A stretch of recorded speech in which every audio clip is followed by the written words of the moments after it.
Life's a Beach Realty. We're all about life on the beach.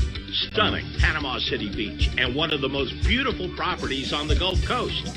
Shores of Panama. Radiant, elegant, and spectacular. Steps away from white sugar sand. Every room overlooks the turquoise of the Gulf of Mexico. Come in for your tour today. Life's a Beach Realty is your gateway to Shores of Panama, the shores, and a whole lot more.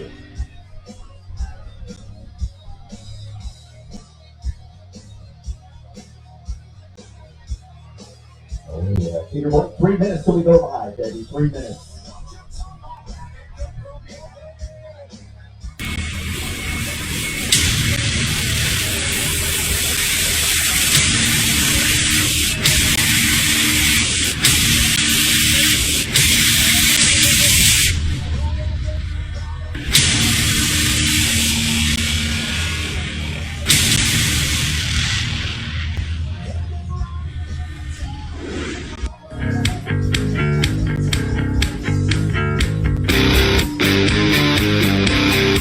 You're now in the Sports Web, a sports talk show for the hardcore fan. Bring your passion, bring your excitement, just don't bring any nonsense.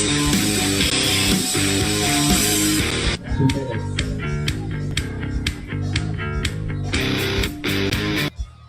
Hey guys, welcome back to another edition live here at halftime as the Tampa Bay Buccaneers are losing to the New Orleans Saints 17-10 live at Fergs. I'm your host, Peter Blake, along with former Coach Scout and now media member of Night Sports Productions at Sports Magazine, Mr. Leo Haggerty, Tampa Bay Ray Kennedy, and of course, Mr. Blake Anthony. First thing you see here with this Buccaneer defense, not getting enough pressure on Teddy Bridgewater. In fact, look at the numbers at halftime. 15 for 18, 160 yards, 2 touchdowns. No sacks by this Bucs defense. He's not doing anything exotic. That offensive line right now is basically dominating the defensive line of the Bucs. Yeah, they're protecting their most valuable asset, and that's what you need to do. As long as your quarterback is upright and can step into the pass, that's the whole ball game right there. And again, the Bucs aren't doing a bad job of that either, but the Saints are doing a masterful job of protecting the quarterback. And Tampa Bay Ray Kennedy, Jameis Winston starting off slow in this game. Only 4 for 8, 58 yards, although he gets a touchdown to Chris Godwin, 26 yards off of a turnover, which, by the way, once again, the refs missing that call. I don't know how they don't give the ball to the Bucs on that, but Sean Murphy-Bunting stepping up, getting that interception deflection, and now it looks like he's going to have a big part of this game because Carlton Davis, once again, kicked out of the game for a penalty situation. Helmet-to-helmet shot on Jamel Cook. What do you say?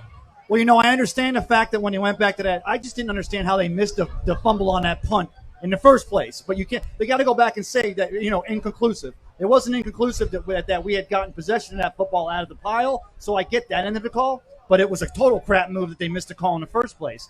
I think that Todd Bowles is being very secure. He was being very safe with the defense in that first half because you didn't see him run a lot of blitzing on that first half. You'll see him blitz in the second half, and that'll change things a bit. I look to you here, Blake Anthony of Buck and Blake Sports. You talk about Vernon Hargreaves and the difficulty that he has defending Michael Thomas. Would you see some type of adjustment with them bracketing coverage? Could you see Murphy Bunting basically covering Michael Thomas because of the size advantage? What would you do here if you're the coach of the Bucs? You have to put some type of blanket on Michael Thomas. We should have never left him in single coverage to begin with because that's Michael Thomas. And he's going to make those big third down catches, as you saw on the big down conversions, slant plays, long, elongated post routes, because with the lack of pass rush that we're having, it's giving Teddy Bridgewater enough time to find these open receivers and get the ball out before he gets sacked. Going back to the Davis penalty where they kick him out, you said there's no such thing as a defenseless wide receiver, but that's a dumb play by Carlton Davis, right? Leading the league. You got to look at this in full speed. The game's not played in slow motion.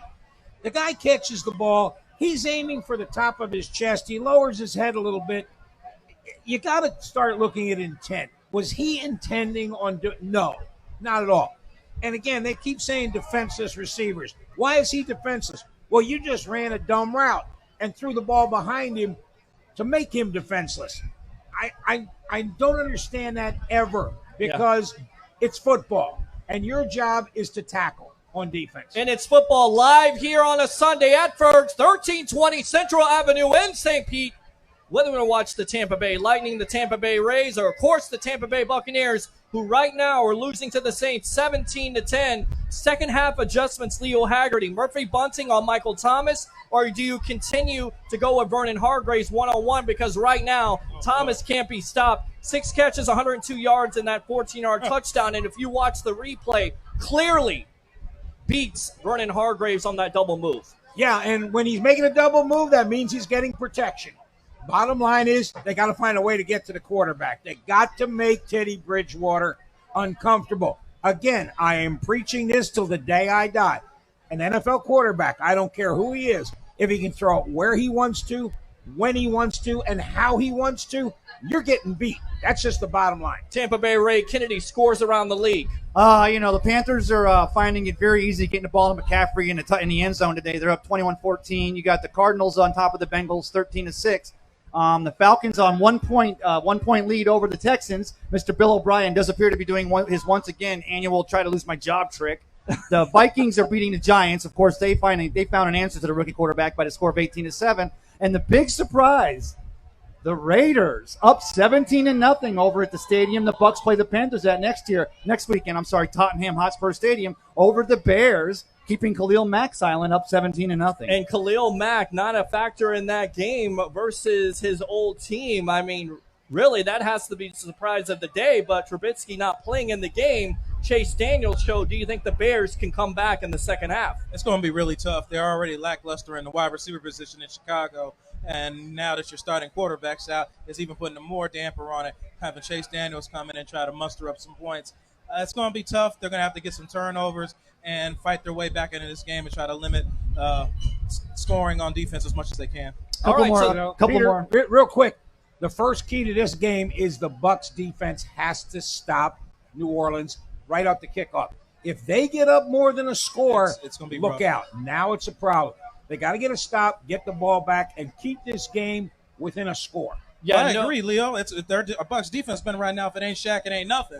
They ain't getting no pressure anywhere else. Carl Nassib has to show up. Big Money Ndamukong Suh needs to show up. They need to come up here and get some pressure on Teddy Bridgewater. Because everything I said on my breakdowns, Teddy Bridgewater is doing. But you're just giving him X amount of time now, and he's shredding us. I said he's looking better than how he's supposed to be looking. And even with him getting that time, he is still scared to make certain throws. It's just we need to get to the quarterback as soon as possible. Yeah, this Bucs defense has to do a better job. And what you're watching is the evolution of Sports Talk Television live here on Facebook on Bucs Report. Go and like Bucs Report and join the 63,000 following we have here. You got some warrant tickets given away here? We got some warrant tickets for anyone that comes up here and likes the Bucs on Facebook, Bucs Report on Facebook. Also, I just wanted to say a special shout out to our friend Cody. He's came by and got some. He's a big Bucs Report fan. He came by today and got a big takeout order. His mom Jackie's over at St. Anthony's, and hope she gets better soon. Hope she's feeling well. Hope they're having a great time. Hope the Bucs can pull it out this second half.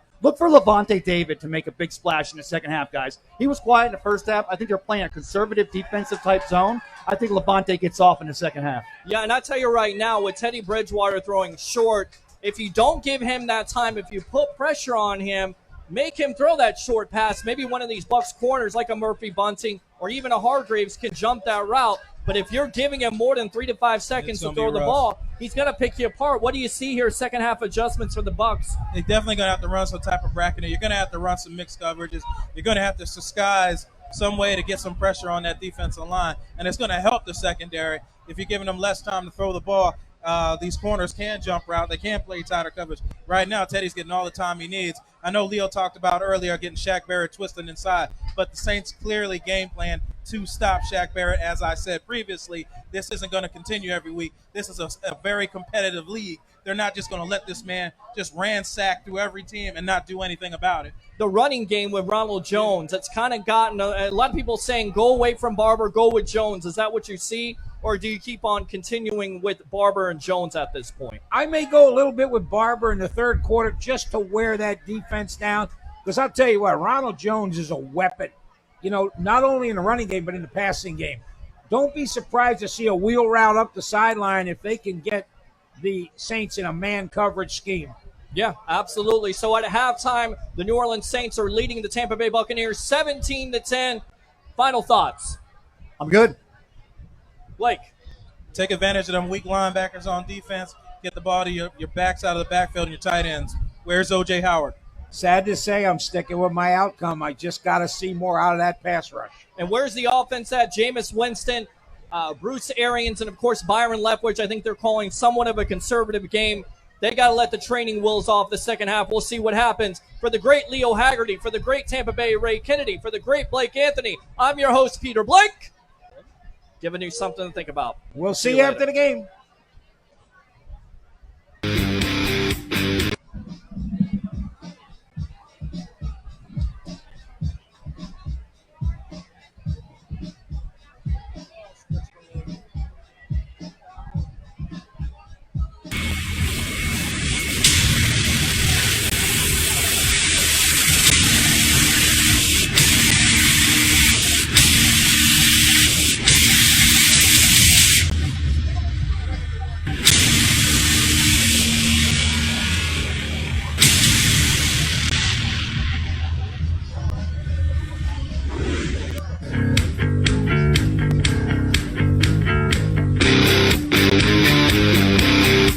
You're now in the Sports Web, a sports talk show for the hardcore fan. Bring your passion, bring your excitement, just don't bring any nonsense.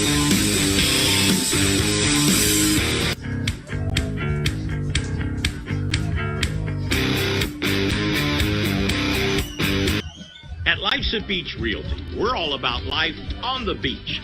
Stunning Panama City Beach and one of the most beautiful properties on the Gulf Coast. Shores of Panama. Radiant, elegant, and spectacular. Steps away from white sugar sand, every room overlooks the turquoise of the Gulf of Mexico. Come in for your tour today. Life's Beach Realty is your gateway to Shores of Panama, the shores, and a whole lot more. At Life's Beach Realty, we're all about life on the beach. Stunning Panama City Beach and one of the most beautiful properties on the Gulf Coast. Shores of Panama.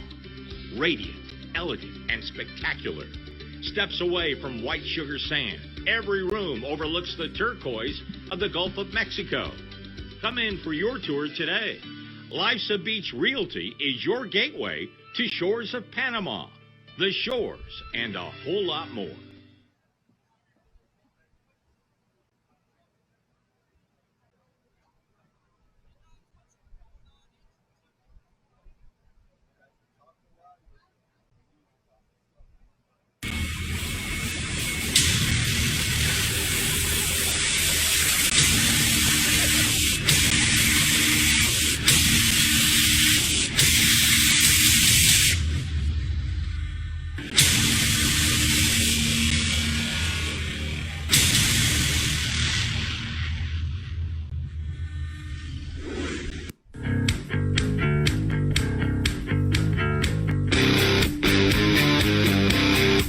You're now in the Sports Web, a sports talk show for the hardcore fan. Bring your passion, bring your excitement, just don't bring any nonsense.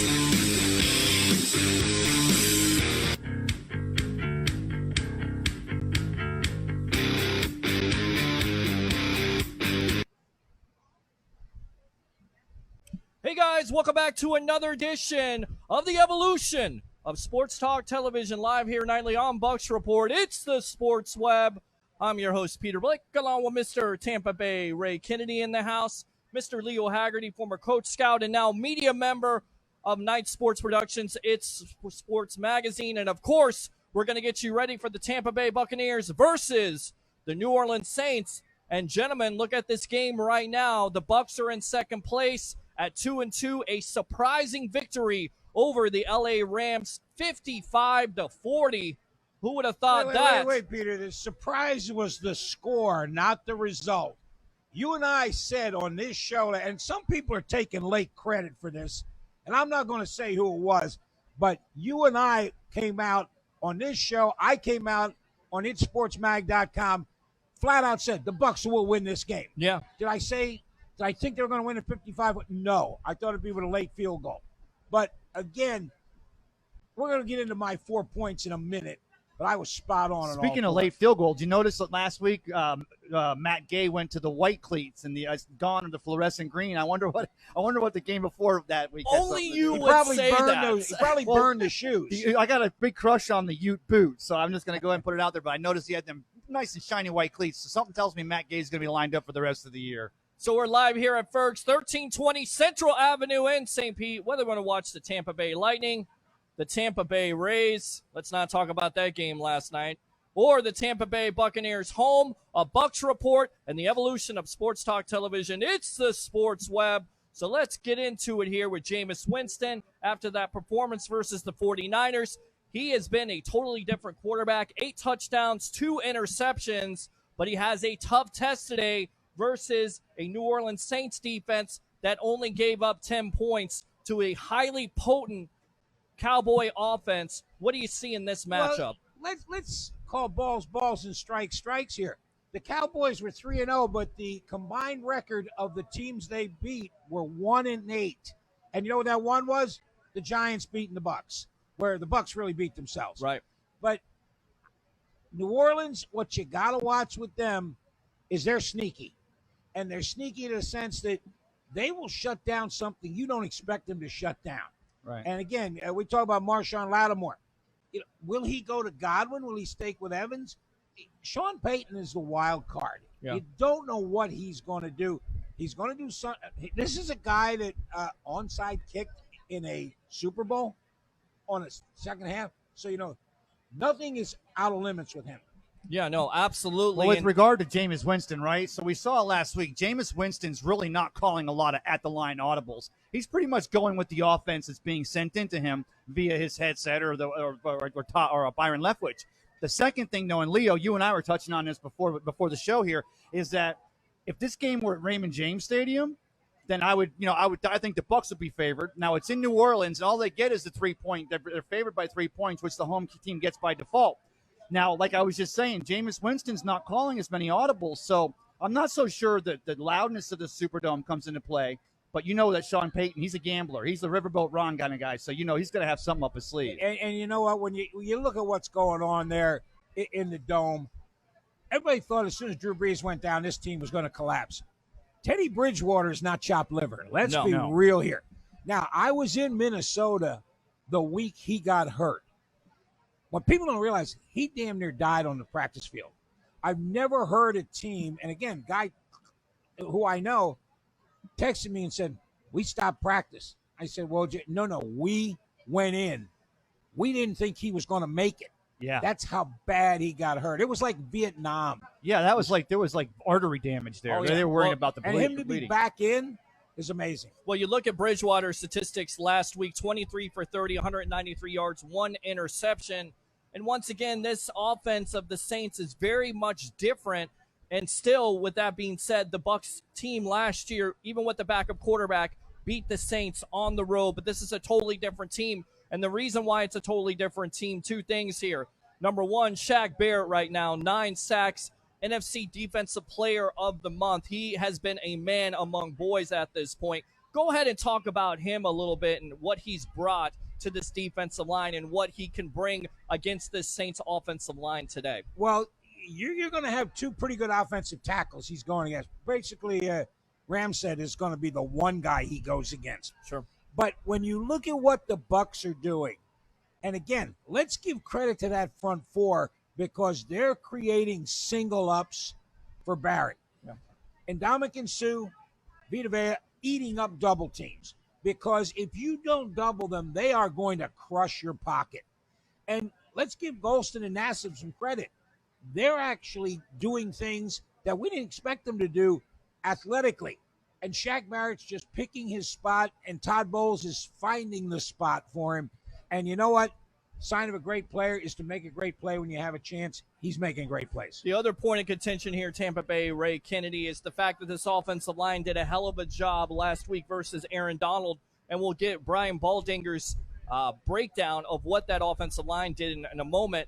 But now you have Sheldon Rankins, Cameron Jordan, and, of course, already shade, as the kids would say, Cameron Jordan providing that to Donovan Smith, saying basically, I'm going to be able to eat at well throughout the next 3 years because Donovan Smith is not a great offensive tackle. So you look at that matchup in this offensive line. What have you seen from this offensive line that's been different from last year? Well, first of all, just the fact that the run is a threat. I mean, because, there's teams in high school that can go out there and just have an exceptional talent at a wide receiver position or a running back, and they're going to dominate you. My freshman year at Dixie Islands High School, we had a gentleman named Keith McCullough. This guy was a monster, and he used to run the ball like the freight train. Now, you get to the pro level, and there are exceptional talents at wide receiver in all positions, but really they're all exceptional. The Buccaneers have taken Ronald Jones II and Peyton Barber, and you've seen what Byron Leftwich and Coach Arians have done is they've mixed in this offense that literally has the defense of the other team not sure which play we're going to run. We've got more plays to go to now,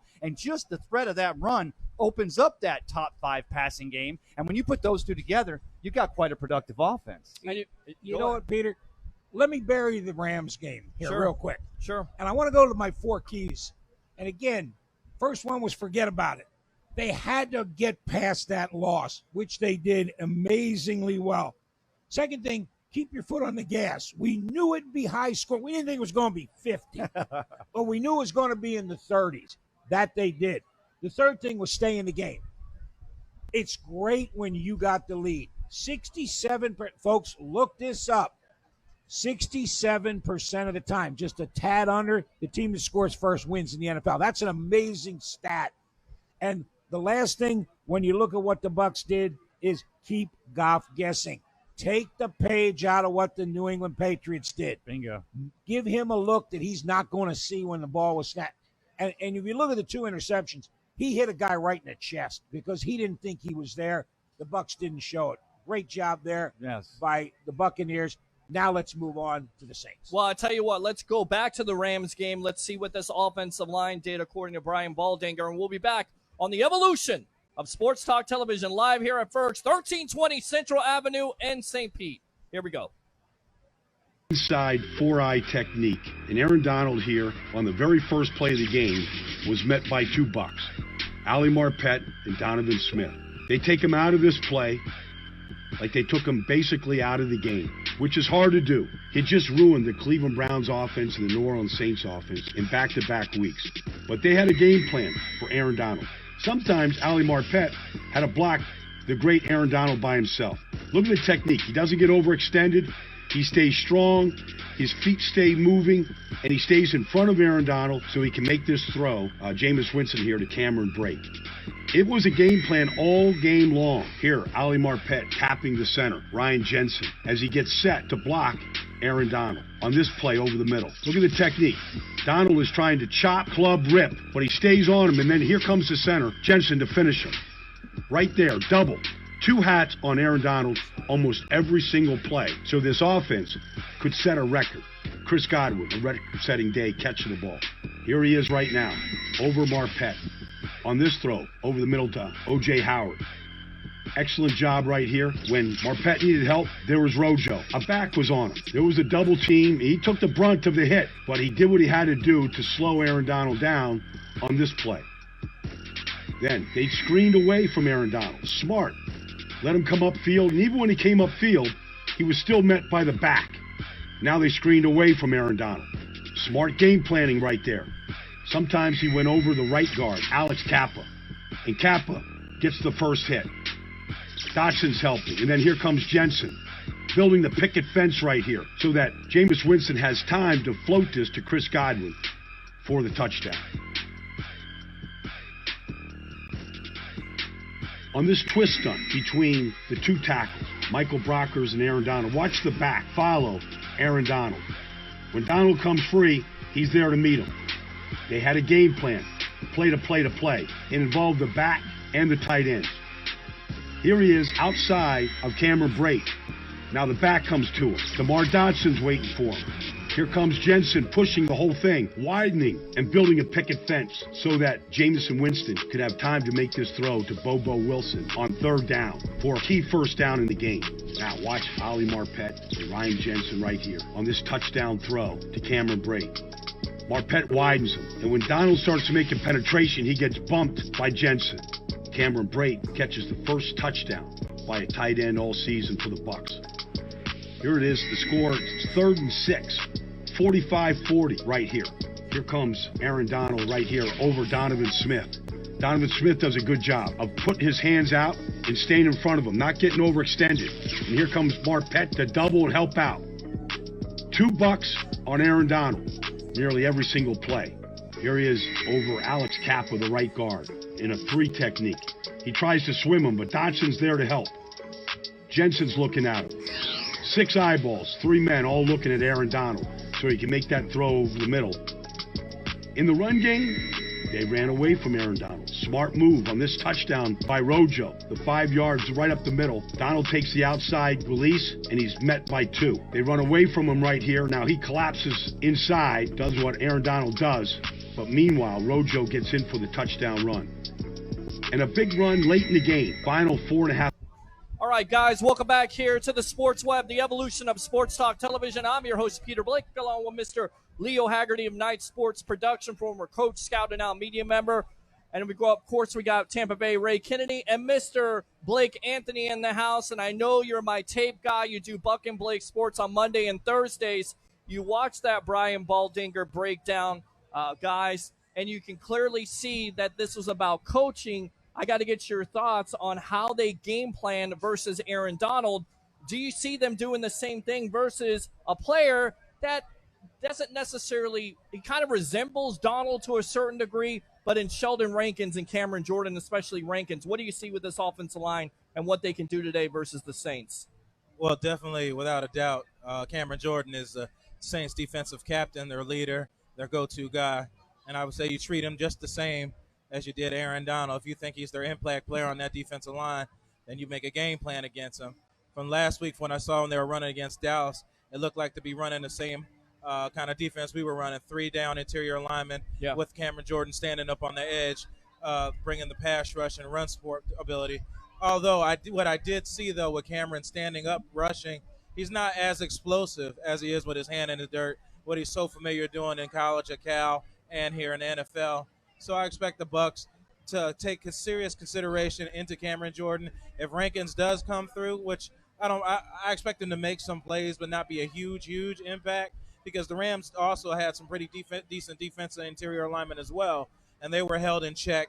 But it's all going to be with coaching and game plan and, most importantly, execution. What do you see with Cameron Jordan versus Donovan Smith? Because like I said at the beginning of the broadcast, a lot of shade was brought by Jordan on Donovan Smith. Do you expect the Bucs to put him one-on-one with Jordan, or do you expect him to kind of do what they did last week with Jordan and double team him?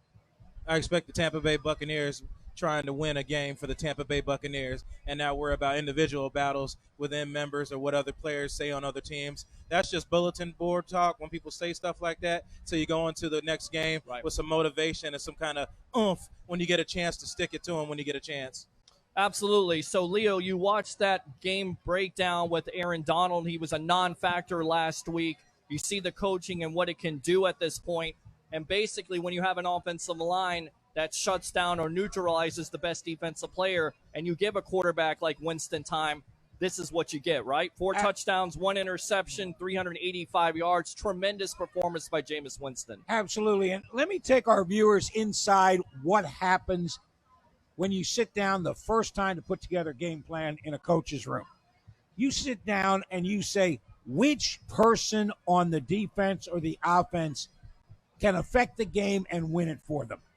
You could see that Todd Bowles and his coaching staff said, we're not going to let Aaron Donald beat us. Plain and simple. Someone else going to have to. They accounted for him every single play with 2 players. And that's the key. You're going to sit there, watch the first quarter, see what the Buccaneers decide to do on offense and defense. They're going to designate a player. And I can't do players, a player that they're going to say, you're not going to beat us. And that's the key. Now, as we brought up earlier, there may not be one of those guys. There may be just 11 guys over there that can play. Sure. And they're going to sit down and say, okay, we can single up. But if there's somebody like an Aaron Donald, and again, it may be Marshall Lattimore. They say, we want to go away from him. Let's see what happens. Again, that's the decision the coaches will make. Great decision last week against the Rams.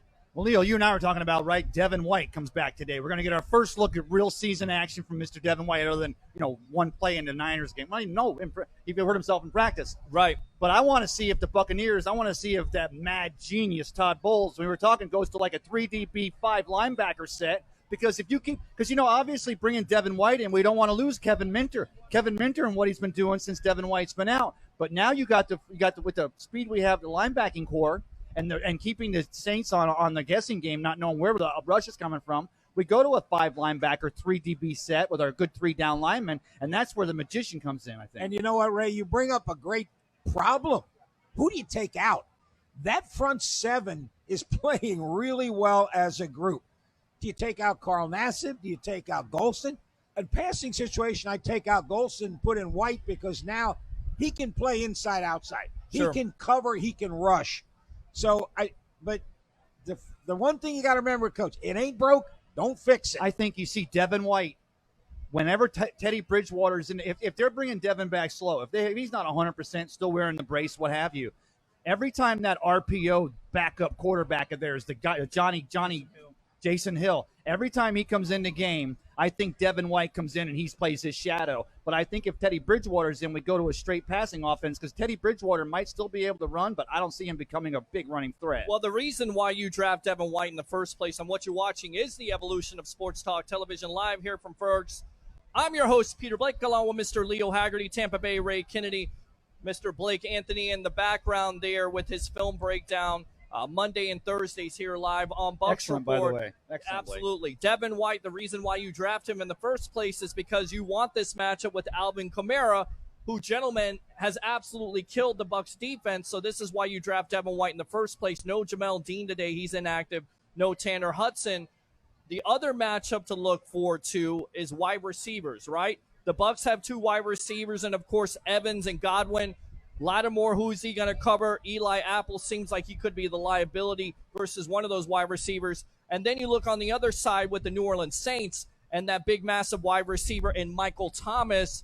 Guys, what do you see with this matchup? How do you think the Bucks can basically counteract that matchup and put it on somebody else in this offense? When you look at what's going on, understand this. And, again, you're going to get Leo's postulate 1 about NFL quarterbacks.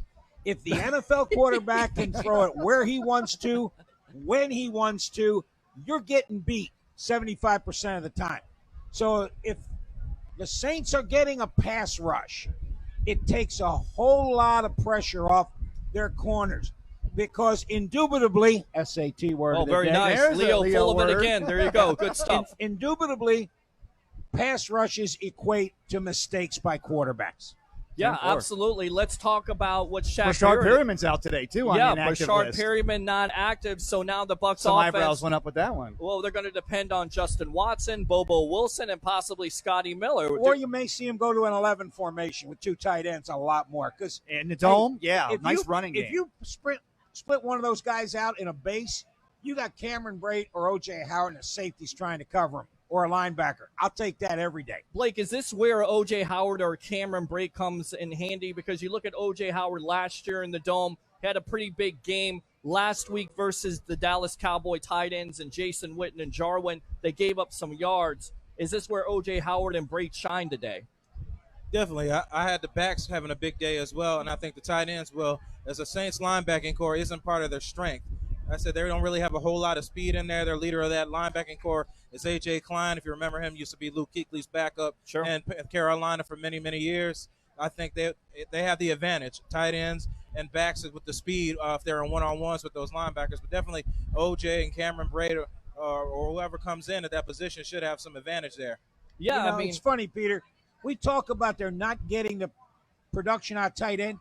We're also talking about, in terms of yards after 4 games, the best tandem wideouts in the NFL in Evans and Godwin. Yeah. So somebody's making plays. As long as they're making plays, that's the key. Doesn't matter. I Yeah, feel you. and you look at Godwin last week, 12 catches for 172 yards, 2 touchdowns the week before, 190 yards receiving by Evans. So it is a potent duo. You're kind of waiting for that third wide receiver to step up. You're kind of waiting for Howard and Bray to step up at this juncture. And while we're talking about the Buccaneer wide receivers, I had a story this week on Bucs Report that I went ahead and wrote. It was "Go Mike Evans, go" or "Go Mike Evans," and we had a lot of activity on that piece. And I want to know what the three of you thought.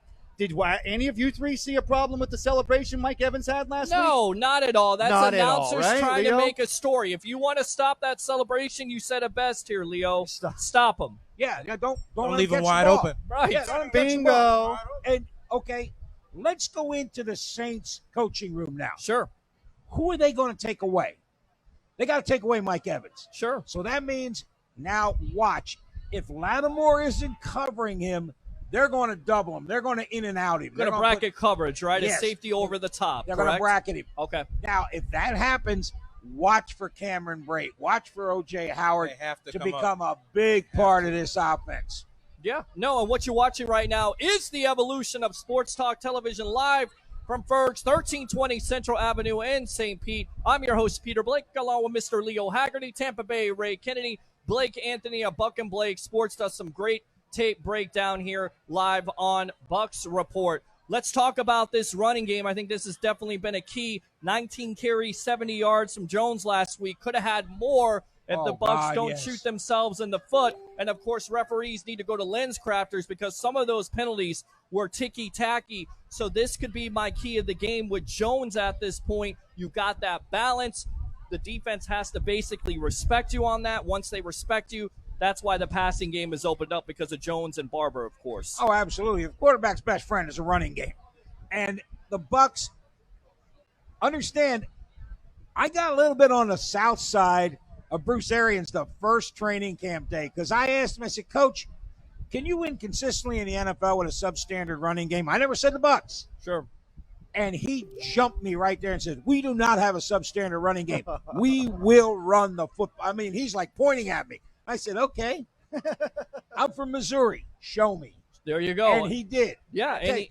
And I've always been on the Ronald Jones bandwagon all last year, all this year. You said this. Look, the running back gets drafted at USC for a reason, and what you have to do is give him a space. You have to give him a little sliver, but these holes have been the size of Swiss cheese at this point. Alex Kappa. Yeah, let's give that offensive line. It is getting hammered a lot for doing, one, a great job of pass blocking last week, and two, opening holes that maybe I could have run through a couple of those. But you think so? Oh, yeah. Hey, trust me. I'd buy that for Hey, $1. the white guy's got some moves. I like to see He that. would have had a plethora of yards. Oh, plethora. There you Another go. Leo Leo. word. Look Hold at on. that. The kick is good. All right, there you go. All right, and speaking of kicking, much was made last week about Matt Gay, the secret ad about him making or not making a 34-yard field goal, how Kari Lloyd could make that field goal. Last week, he kicks a 58-yarder, a 21-yarder, no missed extra points. You think this game may come down to special teams today with Will Lutz of the Saints and also of Matt Gay with the Bucks? Oh, I don't think it's going to come down to special teams. It is going to come down to special teams. Last team with the ball is going to get a field goal shot. I think this, okay, you're talking about a divisional game. Sure. They know each other so well. I expect this game to be within a field goal or a touchdown the whole way. And, you know, I'm just wondering if Secret ran that commercial out in the LA Times after the Rams kicker. Greg missed the field goal. Zerline, right. He Zerline. missed Awesome. the field goal. Yeah, hey, Yeah. yeah, hey, Was it Zerline? hey, Rams fans. Carly Lloyd can make a 40. I don't think that plays out anymore. Yeah, I think what's that good went for the away gander quick. is good for the goose, Every- right? Yeah, but everybody knows in the NFL, you never want to give bulletin board material. I guarantee you, well, if I'm a betting man, I would bet that there was a 5x7 poster up in that locker room of Carly Lloyd coming up and pretending to kick a football. Wearing a Matt And Gay I'll tell jersey. you what, you never want to give people any extra motivation to play. You in know, the NFL. that advertisement, someone cut it out, they wrapped it up, they stuck it in a pair of high color or a highlighter shoes, and that's why Matt left them to the right and got those brand new white cleats out and went out and what, 7 extra points and 3 field goals last week, right? Don't cheap him. 58-yarder. 58-yarder. Yeah. 58-yarder. I mean, on the road, outdoors. Yeah. You hope you have him in your fantasy league because he just got you 11 points last week. And that was one of the main reasons of why we drafted him. He kicked those long field goals outside at Utah. They weren't in a nice, cushy dome. They were outside in inclement weather sometimes. And I asked Coach Willingham out in Utah, I said, are we talking about guys just can kick at altitude? He said, oh, no. He can kick anywhere. And Peter and I were sitting indoors. Sounds like a shotgun. Yes. When he kicks the ball, it just bang. And like, wow. Yeah. And he's making 63, 64-yarders indoors at the Advent Care facility. And they're not just making it. They'd be good close to 70. Yeah, let's talk about Shaq Barrett because he's been the big-time defensive story, not only for the Tampa Bay Buccaneers, but around the NFL. You're talking about a guy that's made history, matching Mark Gastineau with his start with 9 sacks. If he gets 10 today, he'll match Kevin Green's start 20 or 30 years, I believe in 1995. Let's look at Shaq Barrett. What do you see on film with this kid? I mean, he's not overly athletic. He's not big. He's not long. But what is he doing to get all these sacks at this point, Blake? Well, before I talk about the sacks, I'm going to give him some credit where people don't give him credit. He is very, very active in run support. People are overseeing that. Shaq Barrett is owning the edge and beating his man, not just pass rushing, shedding blocks in the run game as well. So let's give him some credit there. But also in the pass rushing, he just has moves. He's learned from some great pass rushers. He had all them years with Von Miller that he had to learn from. Then you had the young rookie that just came in last year, Bradley Chubb, who hurt himself. Chubb that came in last year. Yeah. And then you had DeMarcus Ware for some years. So, and he was a sponge. He took everything in and learned. And then he said when he became a free agent, he wanted to be somewhere where somebody wanted him. And he wants to make an impact so you know that he played in this game. And that's exactly how he's playing. He's playing like there's no tomorrow. That when I see guys like Shaq Barrett, that makes me remember why I love football. The guys that come out there and want to play this game, not just for money, not just for, for self-preservation, coming out to play for a team, a city, and want to be great within himself and an organization. I'm going to 2 things about Shaq Barrett. Yeah. The first thing, he is espousing, second SAT word. Oh, geez, Leo, you're full of it today. He's espousing from the Rod Marinelli school of playing the run. Mm-hmm. He plays the run on the way to the quarterback. That's fine. You want to run? I'm coming. Sure. And the second thing, I'm waiting for this to happen. All his sacks are coming off the edge, right, guys? Where do you think Todd Bowles is going to send him today 1 or 2 times? The A and B gap. A and B gap. Yep. Watch. I guarantee you, watch. And if he comes in that A gap, they're not going to be able to find him. Can I ask you guys a question? Sure. So, go ahead. Shaq Barrett came in here this last offseason as a free agent, right? Yeah. So are we saying general manager Jason Light had something to do with bringing in Shaq Barrett as a free agent? Are we giving Jason Light credit? Are we giving Jason? And then you have to give give credit and the bad. You can't just bash the man when you make bad picks. Sure. You got to give props when you do good things too. And winning cures all ills. Yeah, winning cures a lot. You know what, guys? This is not an exact science. I mean, the key is, and I learned this from Carmen Perone when I first started scouting. I sat down with Carmen. Sounds like a gangster, Leo. Oh, Lord. I mean, I sat down with Carmen, who was the head scout for the New Orleans Saints. Right. And I said, I'm buying dinner. Help me out. What do you need to do? He said, your first draft pick has to play. One caveat, unless he's the quarterback, you can sit him for a while. Your second draft pick has to contribute. Either he's your third wideout, your nickel defensive back, whatever. He said 3 and back, past third, depth.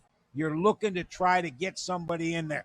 Because if you thought he could start for you and he's a 5th, 6th round pick, you're a terrible team to start with. Let's be honest. You're looking for people to come in and fill in and get better. We talk about coach him up. There's your shot. But first round pick, you got to play. Second round pick, you got to contribute. Okay? Devin White, got to get on the field. Let's get on the field. Yeah, get on the field today, and he's got that opportunity. opportunity. Make the club in the tub, right, guys? Absolutely. I got a question. So everybody the Dolphins drafted, they all start? Dolphins are just terrible. They might make the Miami Ring of Honor. Wait a second. The kick is good again. It's good. There you go. What's your DJ Mack asked me to mention we have 4 pairs of Warrant tickets for next Friday night, the Warrant concert here. If y'all remember Sweet she's my cherry pie from back in the 90s. Warren had quite a few hits in number one singles. So you got to come down here to the desk here sometime during the game or at a halftime show. Like us on Facebook or go up to the DJ booth and ask DJ Mac if you can get a couple of pair of those tickets for the Warren concert. Yeah. That's going to be here at Ferg's on Friday, October 18th. You got your glasses on. Yes, I do mine. got my glasses on, and what you're watching right now is the evolution of Sports Talk Television live here on Bucs Report. Join the 63,000 following we have here on Facebook. I'm your host, Peter Blake, along with Mr. Leo Haggerty, former Coach Scout and now media member of Night Sports Productions, It's Sports Magazine. Of course, Tampa Bay Ray Kennedy in the house, Best of the Bay columnist. Yeah. And, of course, you got Mr. Blake Anthony. Peter, let me interrupt you for 10 seconds. Yes, you always do that. Plenty of good seats here at Ferg's, and there are, 67 million TVs to watch a game on? Everywhere. It Come on in. It. Great food, great service. Of course, we're getting ready for those wings, and let's get ready for these predictions. Leo Haggerty, let me look to you. Who wins this game and why? Can I hide? Oh, no. This pains me. Yes. It really does, because I can see the outcome going the other way. I could definitely see the outcome going the other way if this was at Raymond James. I just think that the Saints and the Bucs are going to stay close. The Saints are going to have the ball at the end, and we're going to see a 55, 58-yard field goal. Saints win 24-21. Tampa Bay Ray Kennedy. If Drew Brees was playing, I feel a lot more confident behind you, Leo, but I'm going to go ahead and say the Bucs take it on the road. Matt Gay kicks a field goal late in the fourth. We win at 38-35. Mr. Blake Anthony. I got Bucs winning 28-17. Teddy Bridgewater has yet to score over 18 points in his first two starts. Doesn't scare me on offense. He's going to make throws that are safe throws. The key part that the defense is going to be able to make the tackles that you need to make, and not people bust out for big runs, making a 2-yard gain into a 25-yard gain. And I told you that the Tampa Bay Buccaneers were real. I told you also that they would win last week, and they were going to go 10-6. Well, let me just say this. The Bucs win handily today, 31-20. There's not anybody on this defense from the Saints that can stop this offense right now. The only one that can stop it is the Tampa Bay Buccaneers. And let me just put this out there. Not only did the Tampa Bay Buccaneers win this game, but they beat the Carolina Panthers to go 4-2 into the bye week. That has been the evolution of Sports Talk Television live here nightly on Bucs Report, live from Ferg's. It's the Sports Web for the great Leo Haggerty, for Mr. Tampa Bay Ray Kennedy, for Blake Anthony. I'm your host, Peter Blake. Enjoy the game.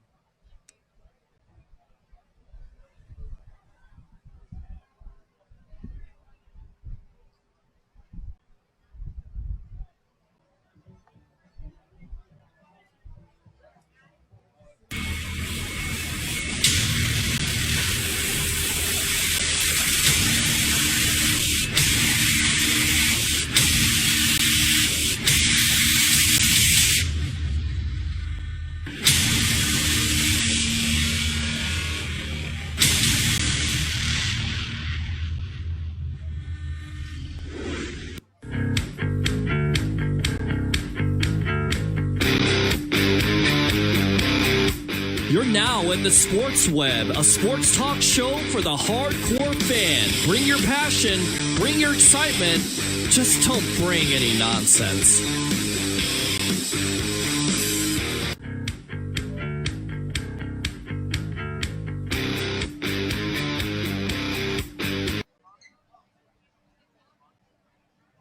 Beach Realty. We're all about life on the beach. Stunning Panama City Beach and one of the most beautiful properties on the Gulf Coast. Shores of Panama. Radiant, elegant, and spectacular. Steps away from white sugar sand. Every room overlooks the turquoise of the Gulf of Mexico. Come in for your tour today. Life's a Beach Realty is your gateway to Shores of Panama, the shores, and a whole lot more. I love you, baby. Beach Realty. We're all about life on the beach. Stunning Panama City Beach and one of the most beautiful properties on the Gulf Coast. Shores of Panama. Radiant, elegant, and spectacular. Steps away from white sugar sand. Every room overlooks the turquoise of the Gulf of Mexico. Come in for your tour today. Life's a Beach Realty is your gateway to Shores of Panama, the Shores, and a whole lot more.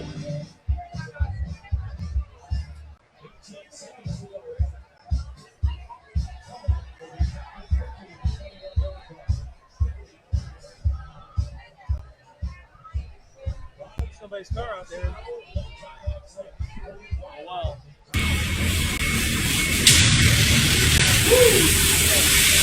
Mr. Peter Boy, are you ready? You got to hit that freaking button, baby.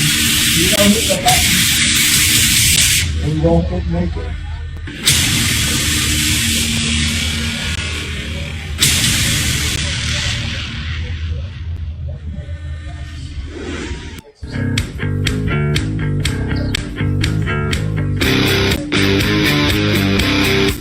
You're now in the Sports Web, a sports talk show for the hardcore fan. Bring your passion, bring your excitement, just don't bring any nonsense.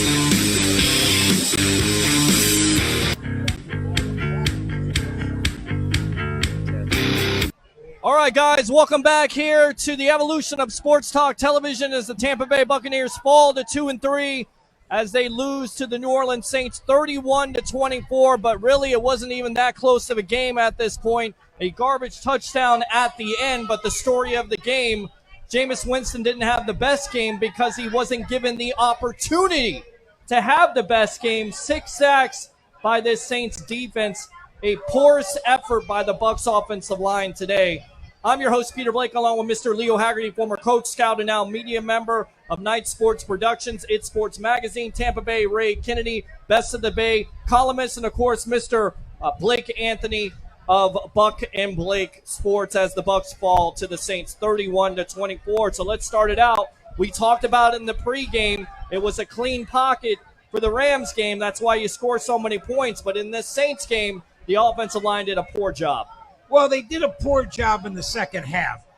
They go Bucs going down 7, and the problem was once the run became non-existent because of the score, the Saints just teed off. I think they had like 2 sacks, and then they had 4 late in the game in the third quarter, middle of third quarter on. You can't in the National Football League be one-dimensional. It simply doesn't work. Those defensive linemen are too good. And speaking of defense or lack thereof, there was no defending Michael Thomas today. 11 catches, 182 yards, 2 touchdowns. And I know you said something to me off the air. Bruce Arians said this secondary is fixed. They are definitely not fixed. It's broken, and it needs to get fixed. And it not only starts with your secondary, but no sacks by this Buccaneer defensive line at all. Give credit to where credit is due. The Saints offensive line did a good job of protecting Bridgewater, and that's why he had a phenomenal day. 4 touchdowns, 1 interception, right, Blake? Absolutely. When you got a backup quarterback that has deficiencies in certain areas, you try to hinder him by using a crutch to help him succeed in the game, and they did so. Teddy Bridgewater did everything I said he was going to do on my tape breakdown. The thing is we couldn't get to the quarterback. If it ain't Shaq, it ain't nothing. Nobody else showed up. Shaq Barrett was unable to. They were going to game plan against that. They did so. We couldn't get to him. Our secondary has been suspect since the beginning of the season. Something's got to change. I don't necessarily want to put it on the well, yeah, you can. Let me take that back. You can put it on the defensive backs, but you can call it on the defensive game plan and in the secondary that every third down that the only person that the Saints were going to was Michael Thomas, and you refused to cover him the entire game on crucial downs. Yeah, and Ted Ginn catches a touchdown there, but it looked like the secondary was lost all day long, Tampa Bay, Ray Kennedy. Is that what you saw? Well, yeah, but I want to work it back to the offensive line. I don't know what's going on. Coming out of last week, nobody said we were suddenly the Hogs. We knew that this offensive line success we had last week was predicated upon the fact that the Rams had to play honest, and we had to have the run to make the pass work and the pass to make the run work. And then like Leo, you said late second quarter today, the moment we got out of the run was the option, and especially in the third quarter when the pass became our necessity, that they teed off on us, and this offensive line showed its weakness. And don't forget, our secondary is still a young secondary.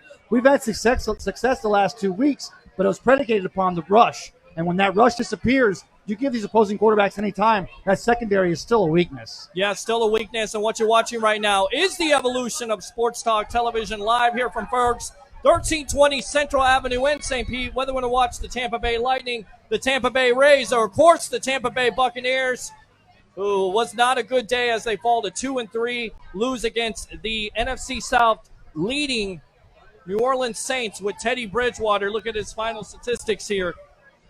25 for 33, 4 touchdowns, 1 interception. And we said it all during the game. He had plenty of time.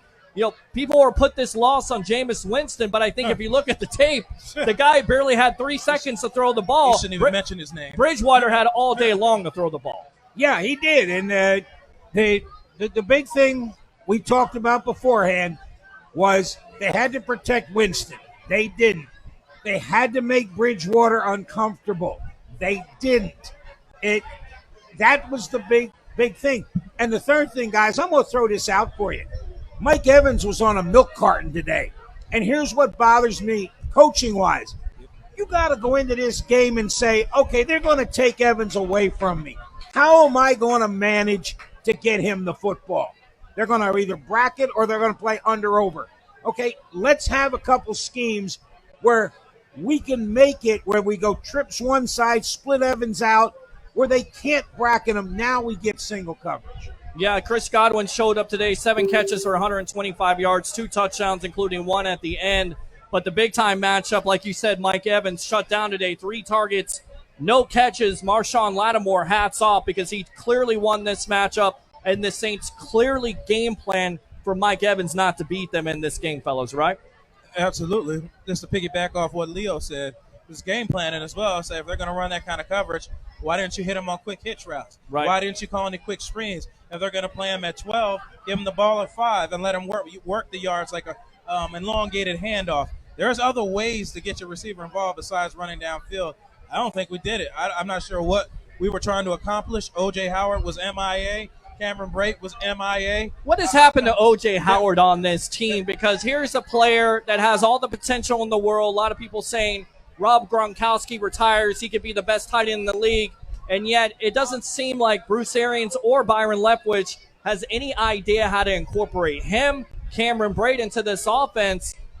He struggled, and he's not getting open at this point. And look, when your team game plans for Mike Evans to shut him down, it can't be just Chris Godwin. It's got to be the other components, and those components didn't show up today, Tampa Bay Ray Kennedy. No, they don't. And, we don't be surprised. The fact that Dennis Allen, the defensive coordinator for the Saints, put together a good game plan. Sure. He's a great defensive coordinator. And the fact that Sean Payton had a great plan to beat this Buccaneers defensive rush, not a surprise. Today is where that close loss to the 49ers in week 1 and then the close loss to the Giants in week 3. Today's the day those losses hurt, because to lose to the Saints in the noisy Mercedes-Benz Dome, not a big surprise. But to have those other close games back, but instead of being 2-4, to be 3-3 or 4-2, now is when those close wins hurt, or close losses. Now, look, it wasn't all negative, and what you're watching right now is the evolution of Sports Talk Television live from Ferg's. Great food, great service. They've been around since 1992, and, of course, home of the official watch parties for the Tampa Bay Buccaneers, home and away as this long road trip just keeps on going as they will face the Carolina Panthers, who look like they're going to win that game versus the Jacksonville Jaguars in London, a 9:30 start. But not everything was negative with the Bucs today. They had a long drive, one of the longest of the year, 17-play drive to get back in the game. Good touchdown by Peyton Barber. I had a writer for Bucs Report say, you know what, they should give up on Barber, but I like what Bruce Arians and Byron Leftwich are doing with this running back combo with Peyton Barber and Ronald Jones. When we look at what the Bucs game plan was fine. I mean, when they were in the ball game, first half, it was fine. They were running the ball. They got to change up from Barber to Jones. Good job there. But when you look at what happened, we can point to 2 things. 1, no pressure on the quarterback. And 2, we would be remiss if we didn't say the 2 blown calls by the officials. Again. I mean, These were brutally blown calls. Yep. One, the Bucs would have the ball on a fumble recovery. And the lead. And the other, it was a blatant push-off on, Hargraves. And I'm going to be honest with you. Some of my students asked me the other day, said, what is pass interference in the NFL? I said, honest to God, I don't know. Yeah, it's a 42-yard catch, and you could clearly see in the replay, as the rules state, if they're going to be able to challenge that call. Right. It looks like Thomas, pushes off on Hargraves. The announcer says, well, I don't know if he did it. What are you talking about? Well, you need to go to lens crackers. Here's the point that pissed us off. It pissed me off. Excuse me. If that's Mike Evans, that's pass interference all day long. All day long. 5 weeks in a row now. But then Thomas comes up with that same exact play, and the officials sit on their whistle. What the hell, guys? Where's the consistency? And that punt return, that punt turnover, there was a tie game at that point. If we get that ball on their 15-yard line, 20-yard line, we go ahead, we have the lead early, and our game plan stays implemented. And the worst thing longer. is they said we couldn't determine who recovered the fumble. Oh, the mad Canadian came up and handed the referee the ball. What more do you need? Here's the ball, ref. I got it.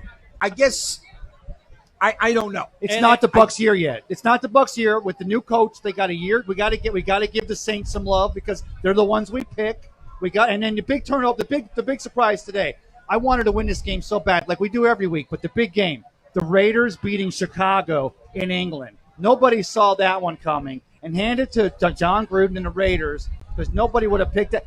I guarantee you, half of everyone in the Pick'em League is out today because I guarantee you half of the Pick'em leagues that were still in existence, they picked that game as their easy Pick'em. Okay, let's go back to the Bucs game, and that's a good point. And Jacksonville, of course, playing tough against Carolina. Looks like Carolina's won that game. Yeah, but I want to bring up a quick point there. Okay. Jacksonville was down a point with 4 minutes to go. They let the running back from Carolina go 60 yards to score. Carolina missed the extra point. It's a 7-point game. The Carolina running back wasn't smart enough to go, let me fall down on the 10-yard line. We'll take a knee and we'll stop And I'll tell you what's been disappointing. Leonard Fournette's not one of those guys, but this Jacksonville defense, with all the hype the last couple years, it seems like they've taken a step back with the way they've allowed Carolina, with basically a rookie quarterback and one weapon in McCaffrey, basically dictate their game. Speaking of not dictating their game at this point, you look at the whole matchup with Alvin Kamara, 16 carries for 62 yards. He had 100 yards combined, but really wasn't an impact on this game. Once again, this Bucs defense continues to shut down top running backs in the league, right, Blake? Absolutely. That's part of the game plan. Bowles' game plan is make somebody one-sided, and he has done that thus far, but we're probably at this point last in the league in passing. Pass defense, I'm going to go on the limb and say that because we were second to last, I believe, coming into this game. So I think we're going to be dead last after this game. So that's definitely going to be a point of emphasis is if we can't get any type of rush, the secondary is not going to give us any help. Did you, when you watched the Bucs, because you saw Quarter's defense, explain that on that getting touchdown? Oh, boy. Yeah, the good news about Quarter's defense is you got 4 guys deep. Sure. The bad news about Quarter's defense is if they pick it up before the snap and it's a pre-snap read, they're going to run some sort of out on the corner and then run a flag behind him and hope the safety bites. And all of a sudden, that's a bad defense. And again, we saw that they just got behind the corner because the safety bit up. And Sure. I'm just not a big fan of Quarters. Yeah, there's the news flash today, and I don't think it's a news flash. If Teddy Bridgewater doesn't have that terrible injury 3 years ago, Minnesota's probably won the Central the last 2 years. Bridgewater's that kind of quarterback. And you can tell right now by the way he picked that Buccaneers defense apart today that the last year and a half while he was still or before that because he was a backup last year, he's been studying film, and he's a good quarterback. And you know what, Ray? You got to be happy for the kid. I love it. What he went through. I know the Bucs lost in that, but God love Teddy Bridgewater, what he's been through. Yeah. We all saw the injury to McKenzie over at Central Florida. This was worse. I can't imagine something worse than that. He's coming back. I talked to the New Orleans people. They said his biggest problem is he stays in the pocket too long, which is hysterical. And it looks like right now Bridgewater, again, his statistics, 25 for 33, 4 touchdowns, 314 yards, only that one interception, which Sean Murphy-Bunting got. And then, of course, Carlton Davis gets kicked out of the game. So we'll see what happens going forward. But I think Carlton Davis has been disappointing with his cornerback play, picking up a lot of penalties on discipline. He has all the potential in the world. But you talked about it. He's one of the most penalized, if not the most penalized corner in the league at this point. It's no longer Vontaze Burfict. It's Carlton Davis. Wow. All right, so there you go. Bucs lose to the New Orleans Saints to fall to 2-3. 31-24. I'm your host, Peter Blake, along with former Coach Scout and now media member Leo Haggerty. Of course, Tampa Bay, Ray Kennedy, Blake Anthony here live on the Sports Web, the evolution of sports talk television. Join the 63,000 following we have here on Facebook. What else did you see today? Another great day. We'll see you Sunday morning for Breakfast with the Bucs. There you go, Breakfast with the Bucs, Tampa Bay, Ray Kennedy. What did you see to this matchup? Have anything you can add to it? No, I mean, it wasn't a big surprise. I'm anxious for the rematch here at Raymond James Stadium because this is a team we can beat. We have beaten. But like last year with the week one when we went up with the 2 big touchdowns with Ryan Fitzpatrick, you got to get out ahead of them early because if you give Sean Payton a game where he's dead even or ahead, he can run that offense and pick you apart. So, it's still, we're 2-3. Yeah. Season's young. Blake. Just got to look forward, got to find ways to win. There's no reason to panic. Just got to knuckle down and do your job and execute. And I'll see you guys Monday at 3 o'clock. All right, there you go. So that's it from here. I mean, we could take some comments here really quick. I'll tell you what, let's go around the NFL, give you some scores. The Cardinals over the Bengals, 26-23. Of course, Kyler Murray picking up his first win as a rookie for the Arizona Cardinals. Saints over the Bucs, of course, 31-24. Vikings over the Giants, 28-10. You have the Patriots blowing out the Redskins. That score, I don't have it right now, but we'll get it. You have the Texans versus the Falcons, 47-32. Raiders over the Bears, 24-21. Steelers are tied right now with the Ravens, 23. So we'll give you that update. Yeah, but wait till you see what happened to the Pittsburgh quarterback. He gets knocked silly. He looks like an MMA fighter just got kicked in the head. Wow. Where do you see it? He's coming off, and he's got that look like, which way did he go, George? I'll tell you what, we don't have to get off here, even though we're off the PA system live at Ferg's. We can stay on here, answer some questions from these fans. You want to do that? I guess that's a yes. All right, let's go ahead. The Ravens did beat Pittsburgh. Let's see who blames Winston, says Tom Kent. Secondary needs some help. Saints offensive line was the difference today. Bridgewater has plenty of time all game. Bucs offensive line was bad. I think DeMar Dotson played very bad. I thought the whole line played very bad. And Sheldon Rankins, Cameron Jordan, and Malcolm Brown in that middle. So that's on Jensen, that's on Marpet, and that's on Kappa. And I just can't explain it because when you can shut out a player like Aaron Donald 1 week and then you go against the Saints and you give up 6 sacks, somebody let me know what's going on with this offensive line. Well, they have 3 number ones on that D line. Right. I mean, that's going. And then Davenport, too. Well, like week 1 against Frisco. Sure. Frisco put all the pressure on us. We have our offensive line is predicated upon establishing the pass and then using misdirection to open up the run. But when you got 3 number ones dominating the line, we're behind the ball right there. Yeah, definitely. All right, and let's be honest here. If you have no threat to run the football, you're going to give up some sacks because those – we talked about the Ghost 9 at one time that New Orleans was in. That's so far out, you're a ghost, and the tackle just can't get back fast enough. They weren't even putting their hand down. They were running 4 straight standing up. They were just coming. Pelotas to the wall. Okay. Right. Well, when you get down 31-17, Blake, it takes you out of your game plan, and that's why I say not only is this on the offensive line, Winston didn't have the greatest game, but he wasn't given time to have the greatest game. Jameis Winston did everything possible to not cause any harm to this offense. This team let him down. Receivers didn't get open. They didn't call the right calls in certain situations. And the offensive line flat out didn't protect him when he needed to. Lamar Dotson got his butt whooped today. Yeah. He got sat on his backside and got kicked out of the game. Got put out the game and gave up a sack to Davenport when the backup came in. I think Ogunbowale got steamrolled by a linebacker. What the heck was that? Got steamrolled right up the gut and Winston was forced to just go down and live to fight another day. I'm interested to hear how this would be Jameis Winston's fault. I'm entertained to hear it, but he did everything possible to put this team in a position to win. Yeah. That within his realm.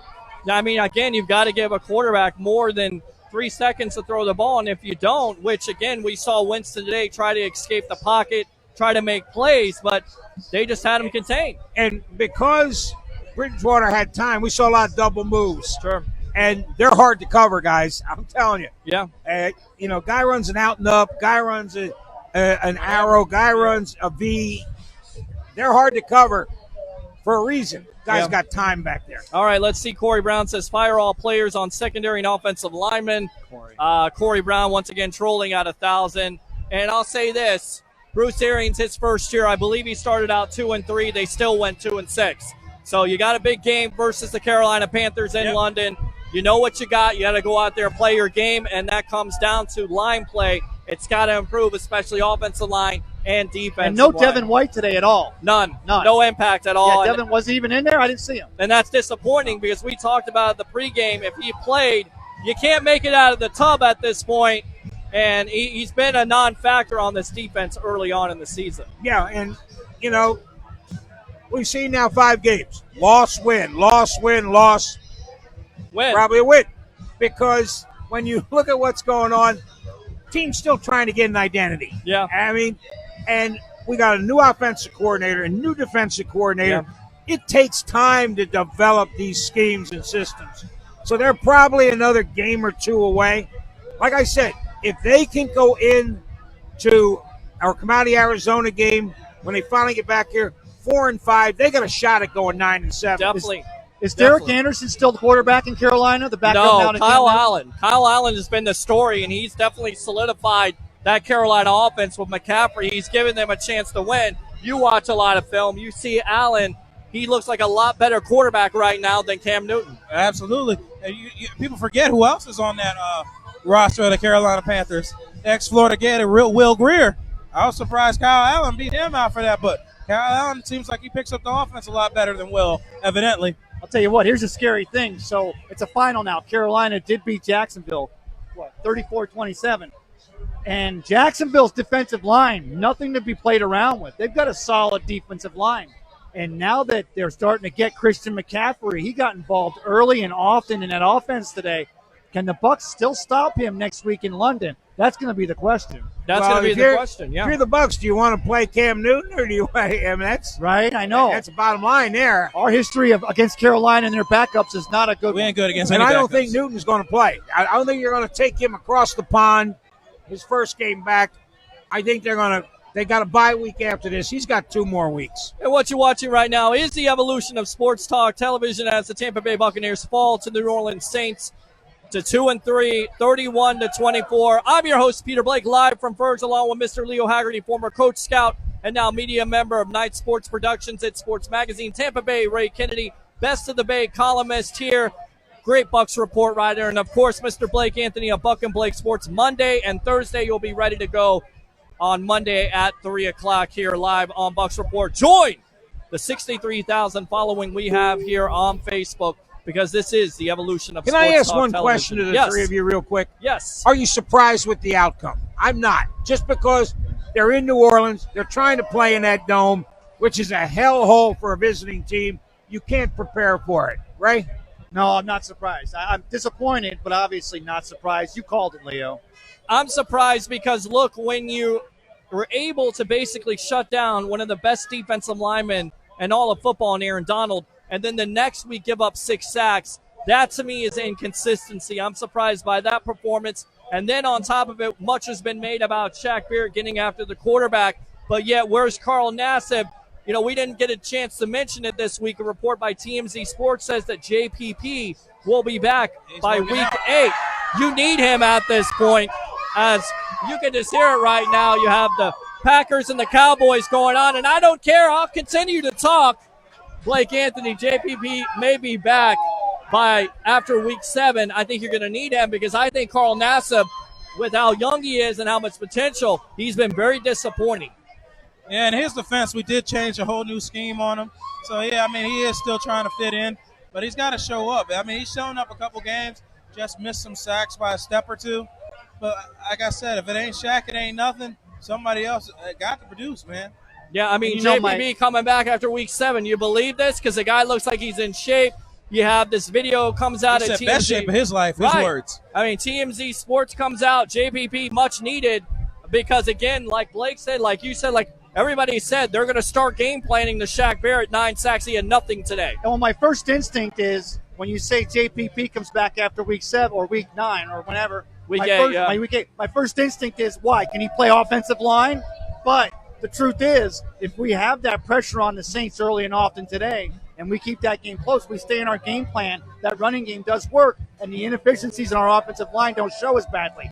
I think how we do the next 2 weeks, if we win 500 or we win the next 2 games, JPP's back. If we lose those 2 and we're 2-6 or 2-5, I think JPP starts thinking about hanging it up for the year. Why bring him back if we're not in a playoff? Well, I think he wants to play. I think he knows his own body.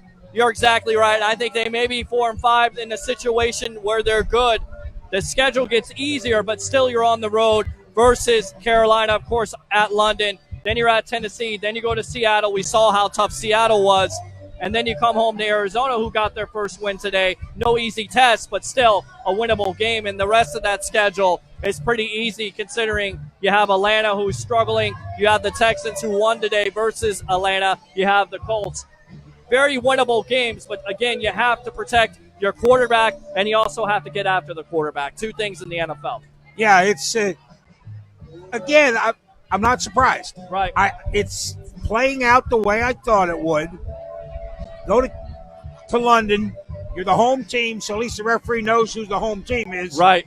And I'll tell you what, with officiating now, I have no clue what's going on. Home and away this year, the officiating has really sucked. I'm going to say that right there. They just signed a new 7-year agreement. Yippee-ki-yay on that one. Listen to you. And again, let's be honest here. This is not an easy game to officiate. Yeah. You got 50 and 60-year-old guys trying to keep up with 20-year-old guys, and it doesn't work. I can remember being up in Jacksonville at the Gator Bowl and watching Michael Vick at Virginia Tech play Clemson, and he takes off, and the back judge, he passes him on the 30, and he gets in the end zone. He's there, and I'll never forget this line. Greenville sports reporter turns and just asks everybody in the press box, is there a rule in the NCAA that 6 old white guys have to referee a football game? And I'll tell you what, guys, it's the truth. Right. You look out there, some of them need a go-kart to keep up. Little And segue. the NFL's going to need to decide, do you want to go with younger guys who can keep up, or are you going with older guys with more experience that can't keep up? It's a double-edged sword. Clearly the consistency of these refs today, and I get it, they missed the fumble call, but the Bucs get the interception with Sean Murphy bunting. But that interference call was huge. You have to call that play right. If you're not going to call it, then don't make the rule. William Romer says the Bucs are 2 years away. Do you guys believe that, 2 years I'll away? admit, hey, I'm the first to admit, in my 20s, I lost my voice to this day has problems. I get sore from yelling so loudly at being a season ticket holder for the Bucs. But if it was if the officiating was bad consistently, I would be like, okay, we can accept this. There's been bad calls here and there, but 5 games in, guys, 5 games in, the officiating has been the only thing consistent about the officiating being bad is that it's been bad against us. It hasn't. I'm not saying it cost us games, but it's been bad against us, and that's getting really old. Yeah, no. I'm just to a point myself. Let's get away with replay. Period. Just let them call it the way it was. If they're right, if they're wrong, because they don't know what they're looking at. I'd rather see this. And, we didn't even talk about, the ejection on what I thought was you got to look at intent. If that guy's standing there, wait till you see the one on the Steelers. I mean, he comes up and actually hits him in the face mask. This was not intent. This is football. And, you got to live with it. Yeah, you got to live with it. And what you got to live with here is us here live on the Sports Web, the evolution of Sports Talk Television. I'm your host, Peter Blake, along with Mr. Leo Haggerty. Call him Coach because I'm learning so much football from him every week. He forgets more football than I know. Ghost 9. Would you shut up? We got Tampa Bay Ray Kennedy here, best of the base sports columnist, and, of course, Mr. Blake Anthony, Buck and Blake Sports. We'll take some more comments, and then we'll end it for the night because I know I want to get you out of here, get you guys out of here today. But again, early game next week. You'll be at Ferg's, 1320 Central Avenue, a breakfast buffet by Mark Ferguson. We'll be here early, probably about 8:30, going live with your pre, then your half, and then your post-game show. So, I mean, if there's anything else, looks like the Packers just scored here. Aaron Jones. Now, you got to understand, I got a shirt that says I cheer for the Eagles and anybody playing Dallas. Understand that. Well, there you go. And then this is what you get here. And My fans. Experience. yes. And what you hope for is that you have a crowd turn out like Bucks Report. Join the 63,000 following we have here on Facebook. Come out to Fergs. Be a part of the evolution of sports talk television. Have a voice every week. We give you that opportunity. There's no other Bucks platform that's doing this. There's no other Bucks platform that will invite fans out here to get on the mic and say how they really feel as long as you keep it clean. Go ahead. No, I was going to say that I already talked with the manager, Matt, and the entire kitchen staff will be here next week at 9. So if you're having a cheat day this month, make it next Sunday and come have breakfast down here. If it's fried, it's here, and you can get it for breakfast next Sunday with the Bucks and the Bucks Report here at Fergs. All right, there you go. Somebody says, when does the discussion start for Jalen Ramsey? I'm not sure if Jacksonville wants to just give away Jalen Ramsey. If they want 2 first-round picks, you tell them to 2 go words pound for sand. Jalen Ramsey right now. Damaged goods. Back injury. End of story. Well, not only back injury, but leaving the team for his daughter's birth, fine. But I think that's just an excuse. I think this is a character flaw. He wants off the Jacksonville Jaguars. If you're going to have to give up 2 first-round picks, I get it. He's very talented. I'm not doing it. Somebody says Trent Williams. Look, the Redskins are dreadful right now. But again, they're not going to give away Trent Williams because they know the value, right, Blake? Absolutely. Everybody keeps saying players that they're not going to want. Cameron Brate's name keeps coming up. Nobody wants him. He's not putting up any value. Yeah. Why would they want to trade something of value for something not of value? Trade's got to make sense. It just can't be in our favor. But, yes, nobody's going to give up something for nothing. Speaking of that, DeMar Dotson got blown up today, didn't he? Yeah, he had to come out. I've never seen an offensive lineman go to his ass faster than on that play when DeMar Dotson was on his backside faster than you could say jump. And they got playing in the background, feel like making love. This has not been a lovely game by that offensive line. 6 sacks today. Winston got absolutely manhandled as the Bucks go to 2-3. They lose to the Saints 31-24. We'll answer some more questions, and then we'll get off here, get these guys out of here. Ray Kennedy, do you think the Rays can win Monday? I know it's baseball, Yes. but go we ahead. got Blake Snell going, and it's across Not the Blake street. Snell. You got Charlie Morton. Wait, you're going Morton again? Charlie Morton. Oh, then forget Yes, it. They sir. don't have a chance. Blake Snell was last night. Blake Snell was last night? Yes, sir. Oh, that's right. No, wait. Yes. Real? Oh, I didn't think Yes. about that. Yeah, Charlie.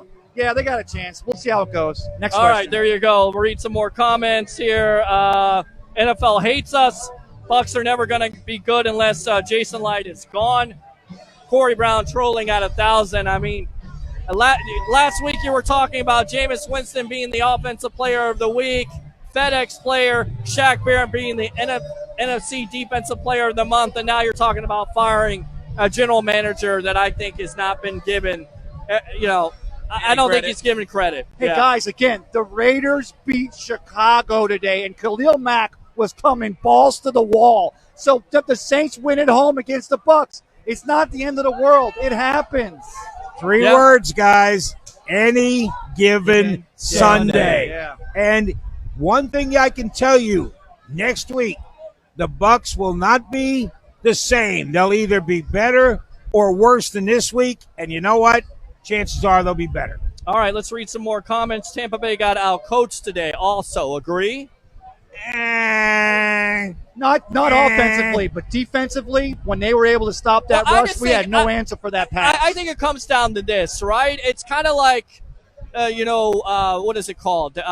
It's kind of like mirrors at this point. You're looking at this defense. You know what you have in Vernon Hargraves and having Carlton Davis. You knew that was the big-time question all year long. Todd Bowles is trying to put this together, but he can only do so much with what he has at this point. I think Vernon Hargraves has definitely struggled in his career versus bigger wide receivers. He did it today versus Michael Peter, Thomas. Even on the plays where Bridgewater pulled, the one where he had the big pass down the field for I don't know if it was a touchdown or not, he could have ran for 30 yards. Yeah. The Bucs still continued. They didn't change up. I didn't see any kind of strategic or any kind of And it was exotic smoke and blitzing. mirrors, by the way. It's smoke and mirrors with this defense. Well, yeah, and I mean, I get it. So I'm not saying – I want to say, like, if you're asking me if Dennis Allen outcoached Todd Bowles, yes. Now, is it John Payton outcoached Bruce Arians? I don't know, because we get those calls for us and we figure out a way to get that run going earlier instead of getting down so early. I think it's about straight up. But defensively, I thought we got outcoached. The most disappointing thing is you have this offensive firepower when you score 55 points, but Mike Evans only gets 3 targets today. What's going on? The defense that good? Marcus Lattimore that good? Well, remember, Evans didn't do much at the beginning of the season as well. Then you had an offensive explosion. Like Leo said, any given Sunday, everything's not granted every week. If you expect the Bucs to score 55 points every week, you clearly ain't been watching the NFL long enough. So it's just too much competition in this league. People spend too much time finding your strengths and your weaknesses every week, week in and week out. Things are going to change. And again, like what Leo said, expect something different coming out when we go over to London. It's not going to be the same. Could you see Vernon Hargreaves? Because a lot of people saying bench Vernon Hargreaves at this point. Who else is playing well? I mean, we don't know what the coverage scheme is. You know, a lot of times we're guessing, and unless you ask Bruce Arians, and he'll give you an honest answer. Sure. And again, I go back to the preseason game where, you know, Steelers got that 55-yard pass play, and there's Hargreaves tackling from behind. I said, Coach, he shouldn't even be there. He goes, no, it was blown coverage. The safety should have been there. Jumped underneath. Right. It was Whitehead. But here's the thing. If you're looking at this Buccaneer offense, and you're looking at O.J. Howard and Mike Evans, and you're looking at Chris Godwin, and you're looking at Cameron Brake, and you're looking at a Rojo and a Peyton Barber getting better, what's the one consistent you can do as a defense to beat this Buccaneer offense? And that is put Jameis Winston on his ass. Yeah. Because if you can't cover the 5 or 6 receivers, but you can apply that pressure, you can dominate this Tampa Bay team, because they haven't learned how to drop back, how to hit the screen pass out of the backfield. On that note, and on that note, I think we're probably getting out of here, because either that was the bus pulling up to take you home. My parting comment right now. Yes. Before people start jumping off the Sunshine Skyway. Yeah, because again, they're 2-3, and they faced a good quarterback. He's not great, but they're a good team. And they beat the Cowboys. And the team they lost to, it wasn't the Washington Redskins, it wasn't the Miami Dolphins, it wasn't the New York Jets. Right. And that's 3 of the teams that the Patriots have played. I'd like to get those 3 bye weeks myself, but you don't have it. They lost to a 3-1 team that's pretty damn good. Yeah. Let's throw that one right here, right now. Now they got to go in, and they got to beat Carolina. Yep. They can match up. They already did it once. Somebody says VH3 wasn't the issue. The issue was poor line play. What did you see from that line or not see from that? Because we talked about it pregame and halftime. You would see a little bit more blitzes from the A and B gap. And go ahead and explain that. You're right. But the A-B gap, explain those differences from just blitzing around the edge to A and B gap for the people out there. Well, you know, Shaq Barrett has 9 sacks off the edge. He's coming off the tackle's shoulder. Well, the Saints knew that. And what they did was they wall blocked. Center guard and tackle almost got shoulder to shoulder and said, okay, we're going to make sure we know where Shaq Barrett is. Now, he tried to come in the A-gap, and a couple times he wasn't successful, but one of the other linemen was. Yeah. And let's give credit to the Saints.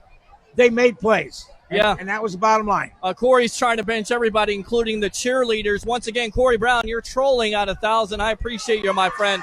I don't think benching the cheerleaders at this point is going to help this team, although they need something to spark them, because they got a tough game coming up next week. And we'll be here live, guys. I mean, it's 9:30 in the morning, but I'm like this all the time. This is football, okay? This is the church of football. This is the house of football. 1320 Central Avenue in St. Pete. Whether we're going to watch the Tampa Bay Lightning, the Tampa Bay Rays, or, of course, the Tampa Bay Buccaneers, home of the evolution of Sports Talk Television Live. That's the beautiful thing. I want to go ahead and say this. The beautiful thing about us is that there's been many times where we're talking, and we're like, we're going to take this live. But for all the on-air conversations and debates that we have, we double it off the air.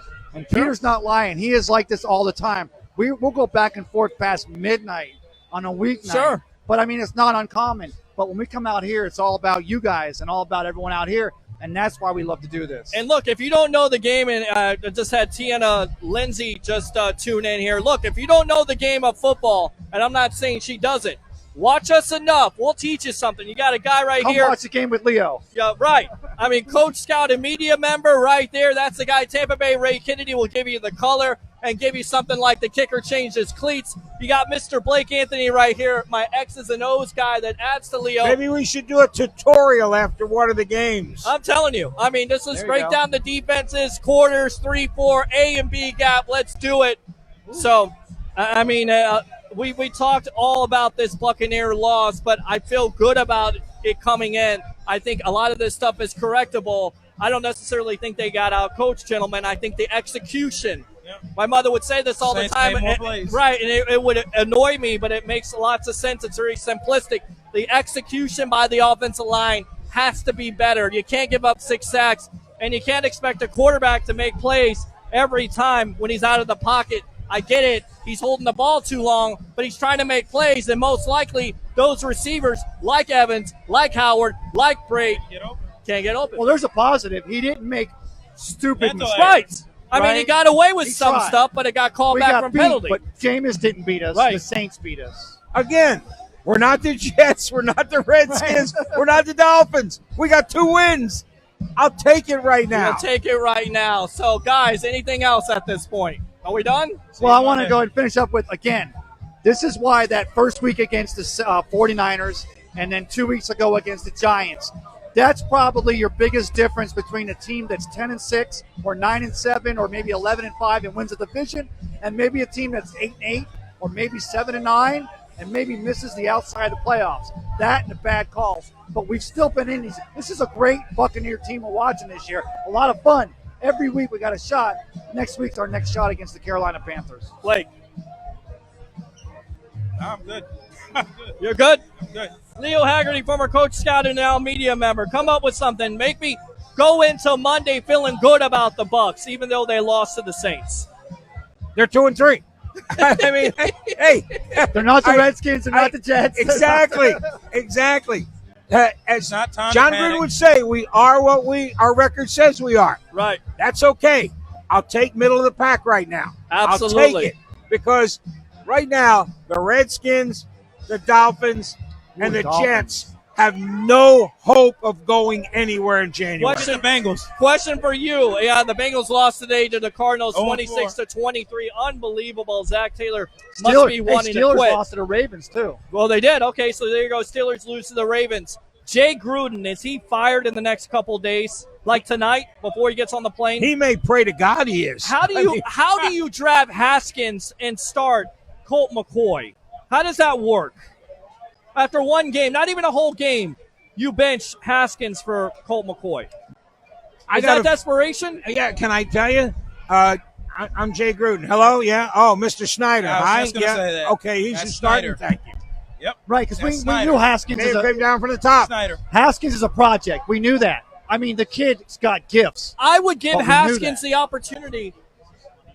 I would give Haskins the opportunity at this point to start because, look, he's our number 1 pick. That's the reason why All right. you start him in the first place. I got 2 words for you. Heath Schuler. They threw him in, and he got just destroyed and was never able to quarterback again.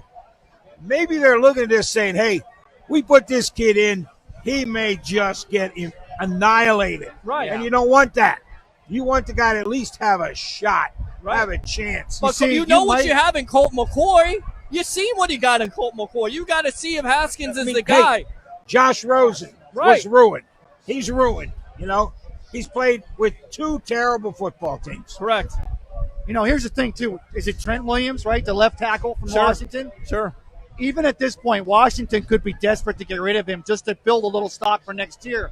But even if the Bucs had the salary and they didn't ask for 2 number We ones, will next year. but what will we do? Are we going to laterally move Donovan over to right tackle so we can get Trent Williams in there at left tackle? Well, I think if you're Jason Light at this point and you have, I am hoping it's a top 15 pick where I think you select a right tackle at this point or you develop one because you can't go with DeMar Dotson. He's on a 1-year contract. He looks like he's seen his best days. I'd like Dot, but I think he's seen his best days at this point. You've got to improve that offensive line. You also still got to improve the defensive line. As much as I love Devin White. And the secondary As much as especially. I do love Devin White. Right. Not being on the field once this year. Could Doesn't you look imagine good. if Quentin Nelson would have fell to us and we'd have gotten him in here this year? Well, Oh, last year. look, You're talking about Josh Allen. If Josh Allen is there, maybe you draft him, but you don't have the opportunity. You guys having your conversation over here? What are you guys doing? Yeah, I'm just making sure he's right. Right. It wasn't last year. No. Nelson was 2 years ago. Bradley Chubb draft. Right, but you're kind of right about that. When Godwin catches the touchdown versus the Saints a couple of years ago, that puts you out of position to get a Bradley Chubb or Nelson, and instead you have to go into it. But what Jason Light has not done has drafted an offensive lineman with the first round. You also have to look at a first-round corner maybe, or getting somebody in free agency like a Jalen Ramsey who will be a free agent, right? Yeah, that's when you wait for him. Don't give up no picks. Wait for him when you can get him for free. And let's be honest, guys. In the NFL, with the exception of the Buffalo Bills, you go as your quarterback goes. The Bills' defense is out of sight. Sure. Yeah. They could have me quarterback and it wouldn't matter. You're not getting 14 points on these guys. I mean, they hold New England to 16, and one of them's a block punt. Yeah. These guys up in Buffalo, whatever they're doing is fine.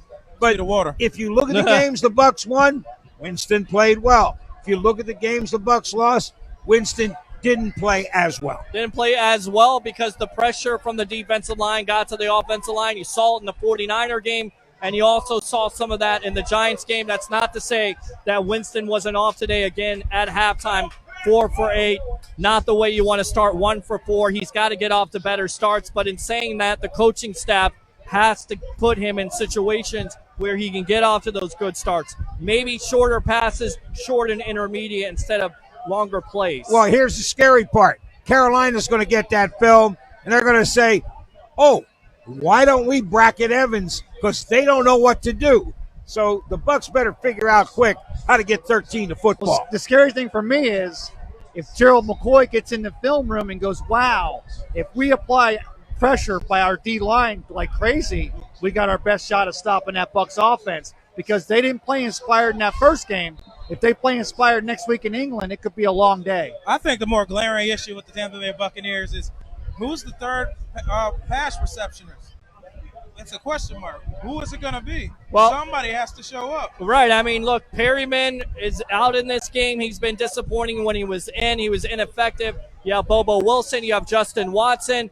One of these guys has to step up at this point. If not, you're going to be looking at what you have at this point. And look, you got James Bradbury next week versus Mike Evans, who did a plays well against Mike. Plays very well. So once again, this is going to be on Godwin. Where the real O.J. Howard and Cameron Brake stand up. Yeah. Honestly.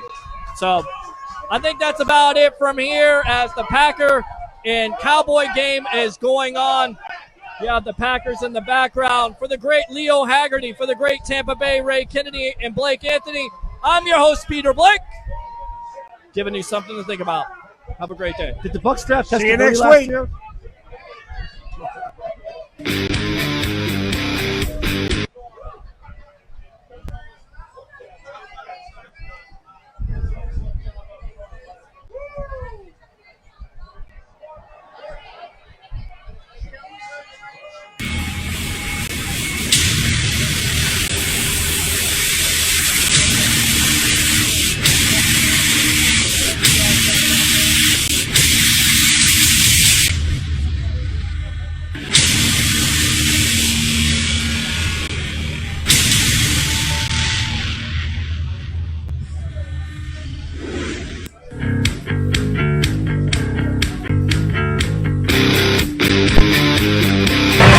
You're now in the Sports Web, a sports talk show for the hardcore fan. Bring your passion, bring your excitement, just don't bring any nonsense.